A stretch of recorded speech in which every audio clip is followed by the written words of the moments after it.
1월 28일 화요일 아침을 깨우는 말씀은 여호수아 19장 1절에서부터 23절까지의 말씀입니다. 오늘의 제목은 분노를 다스리지 못하면입니다.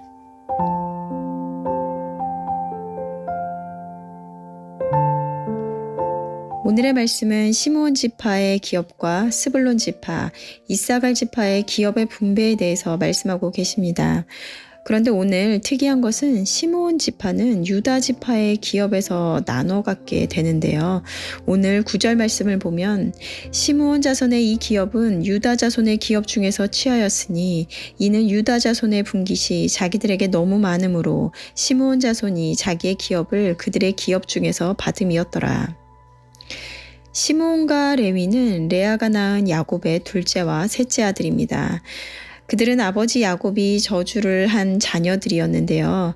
왜 기업을 분배받는 과정에서 시므온은 자신들의 기업이 아닌 유다 자손의 분깃에서 나눠 가져야 했을까요? 이것은 야곱의 예언이 성취되는 것이었는데요. 창세기를 보면 시므온과 레위가 그들의 잔인성을 보여준 사건이 나옵니다. 바로 세겜 족속을 잔인하게 죽인 사건이었는데요. 시므온과 레위의 누이였던 딥나가 세겜 족속에 의해 강간을 당하게 됩니다. 이를 알게 된 그들은 분노하여 세겜 족속에게 할례를 하면 용서하는 것처럼 하여 세겜 족속이 할례를 받게 한 후에 그들이 움직이지 못할 때에 칼을 가지고 가서 몰래 그들을 습격하여 모든 남자들을 죽이게 됩니다. 그뿐 아니라 시체가 있는 성읍으로 가서 노략질을 하고 동물과 그들의 자녀와 아내들을 노략질하였다라고 되어 있습니다. 이 일로 야곱은 그들을 꾸짖게 되는데요. 이때 시므온과 레위는 그러면 그가 우리 누이를 창녀같이 대함이 옳으니까 라고 대답을 하며 자신들의 행위가 정당한 것이라 이야기하고 있습니다. 이 일로 인하여 야곱은 자신이 죽을 때 그의 아들들에게 유언을 하는 말씀이 나오는데요. 창세기 49장 5절에서 7절을 보면 시므온과 레위는 형제요 그들의 칼은 폭력의 도구로다.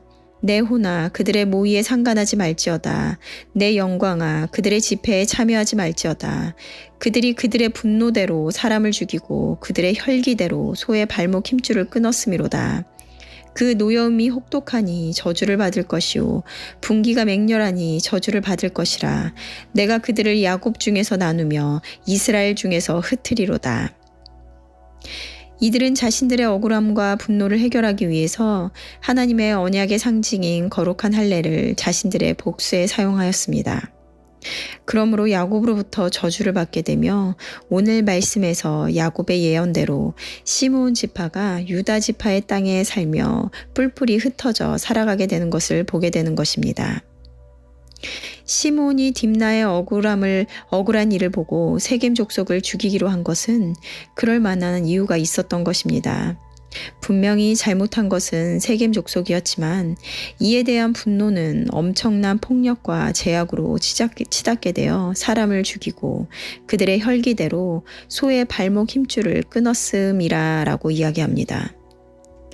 사람이 분노를 다스리지 못하면 그로 인한 결과가 얼마나 심각할 수 있는지 우리는 성경을 통해 여러 차례 확인할 수 있습니다. 시므온이 자신의 기질대로 분노를 조절하지 못하고 세겜 족속을 죽인 것으로 인하여 그들의 삶과 또 후손들에게 어떠한 영향을 준지 오늘 말씀을 통해 볼 수 있습니다. 주일학교 친구들과 야고보서 말씀으로 3일간 캠프를 하였는데요.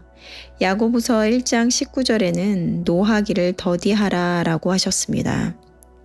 하나님의 명령은 노하기를 더디하라 라고 하지 절대 노하지 말라, 화를 내지 말라고 하지 않으셨습니다. 그것은 우리는 감정을 가진 존재이기에 화가 나는 것은 자연스러운 감정이라는 것입니다. 감정이라는 것은 하나님께서 우리에게 주신 것이기에 분노라는 감정 또한 하나님께서 우리에게 허락하여 주신 것입니다. 따라서 화가 나는 것 자체가 죄가 될 수는 없는 것입니다. 따라서 화가 나는 것을 막을 수는 없지만 이 말씀의 의미는 노할 때, 즉 화가 날 때 그대로 화내는 감정대로 해서는 안 된다라는 것입니다. 화가 나지만 그 화가 나는 것을 절제해야 한다라는 것입니다. 그 이유를 성경은 분명히 말씀하고 계시는데요. 야고보서 1장 20절에는 사람이 성내는 것이 하나님의 의를 이루지 못함이라 라고 말씀하십니다. 화가 나고 분노가 나는 것은 당연하지만 그것을 제어하지 못한다면 하나님의 의, 하나님의 뜻, 하나님의 말씀대로 순종하지 못하게 된다는 것이며, 이는 오늘 시므온이 기업을 받을 때 자신들의 유업을 받지 못하고 뿔뿔이 흩어져 살아야 되는 것처럼 하나님의 나라를 유업으로 받지 못하는 결과를 가져오게 되는 것입니다. 우리 모두가 분노를 안 내는 분은 없을 텐데요. 여러분들은 분노가 일 때 이를 잘 다스리시나요? 나는 어떤 때에 분노가 일어나며 그때 내가 즉각적으로 떠올려야 할 것은 무엇일까요? 오늘 말씀을 묵상하시면서 각자에게 주시는 하나님의 음성을 듣는 시간이 되시기를 바랍니다. 기도하시겠습니다. 하나님, 오늘 말씀을 통하여 시므온 지파가 자신들의 땅을 분배받지 못하고 유다 지파의 땅에 흩어져 살아가게 되는 것을 보게 됩니다. 이들이 오늘과 같은 결과를 맞이하게 된 것은 과거 자신들의 기질대로 분노를 다스리지 못하고 정당하게 생각하며 돌이키지 못한 결과 야곱의 축복이 끊어지고 그들의 후손에게까지 영향이 이어지는 것을 보게 됩니다. 하나님, 저희도 때때로 분노와 감정에 휘둘려 잘못된 선택을 할 때가 많았음을 고백합니다. 저희가 분노를 다스리지 못할 때 그로 인해 우리의 마음과 관계가 상하고 하나님의 뜻을 벗어나게 된다는 사실을 잊지 않게 하여 주시옵소서. 이러한 감정이 들어올 때 오늘의 말씀을 기억하며 그 감정을 다스릴 수 있는 우리 모두 되게 하여 주시옵소서. 감사드리며 예수님의 이름으로 기도드렸습니다. 아멘.